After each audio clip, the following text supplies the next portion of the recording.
লাস্টে আমার গাল দেখা দিই গেটের সাইড ফেলাই দিচ্ছে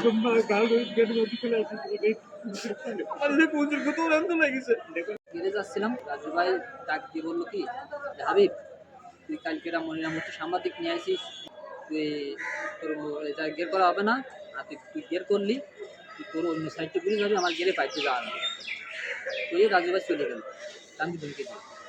পরপরই প্রায় 10 মিনিট পরে ওর ভাই নাম হচ্ছে কামরুল কামরুল এসে বলে কি কালকে মরিয়ামতের লোক আইনে নিউজ করালি, তোর অত বড় সাহস দিয়েছে কি?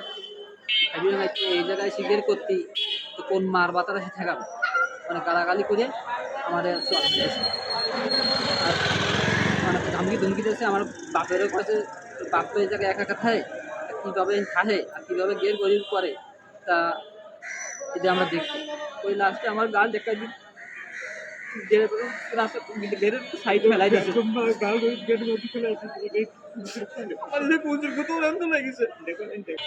এইমাত্র অভিযোগ করে আসলাম। আমাদের দাবি প্রশাসনের ঘরে যে সঠিক বিচার চাই, আর আমাদের গেটটা ফিরে সঠিকভাবে যেন গেট চাষ করতে পারে।